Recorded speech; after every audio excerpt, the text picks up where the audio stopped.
To everyone who made public comment, we certainly value your input. The purpose of this meeting today is to provide an update on the head football coach. VP Sykes, you are recognized.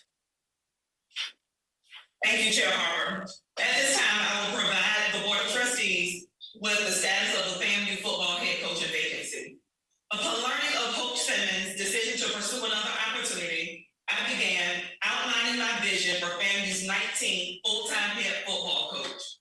After establishing my vision for this role, based on what I determined to be programmatic needs on and off the field, I met via conference call with the FAMU Football Leadership Council.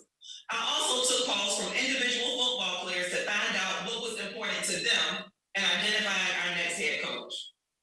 I immediately began the search. It was important to me that the search be comprehensive and thorough, yet swift. I enacted this strategy because I wanted to provide stability to the program and also being mindful of the upcoming National Signing Day on February 7th. I was motivated by the desire to retain all of our talented student athletes, as many coaches as we could possibly retain, and to have a coach identified before the upcoming signing day. A number of candidates were considered for this vacancy. I received calls, emails, and texts from agents, co-workers, alumni, and coaches referring themselves or others.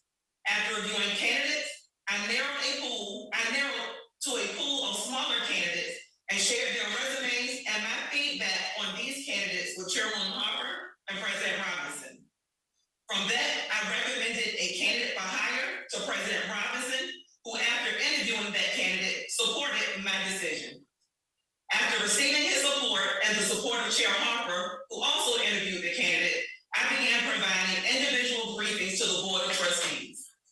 While conducting those meetings, unbeknownst to me at the time, this information was shared on social media. I immediately began receiving calls, texts, emails, and notifications from constituents who were disappointed in the process.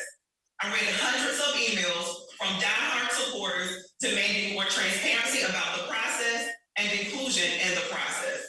And I heard you all loud and clear. It is clear to me that we have the same goal. We all want what's best for our student athletes and for our championship football program. Just recently, I celebrated my 1-year anniversary as the athletics director at FAMU. Throughout my first year, many of you welcomed me into your homes, your businesses, your RVs, and even into your tailgate spaces to share with me what it means to be a part of the family. While I have learned a lot, I recognize more than ever that there is more for me to learn.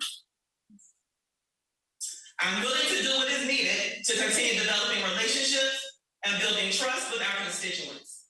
I will do so by making sure your voices are heard in this very important process. Moving forward in this process, I will be utilizing a search firm. The firm will begin by conducting interviews with constituents to find out what is important to them and our next head coach. This will be done to give the broader FAMU community an opportunity to be a part of this process. Your valuable feedback will be combined with my vision for the role and the requirements for the job to allow the search firm to identify candidates that fit our collective desired profile. The search firm will then provide me with those candidates I will review, enter, and then recommend selected candidates for the vacancy. While speed was initially a high priority, and it is still important, it is much more important for me to identify the right person to lead FAMU's football. I look forward to engaging with the leaders of our DSOs, affinity groups, and other stakeholders on this important decision in the very near future. My goal is to name a permanent head coach before National Signing Day. Again, I appreciate your passion and concern for FAMU's football and look forward to working with the broader FAMU community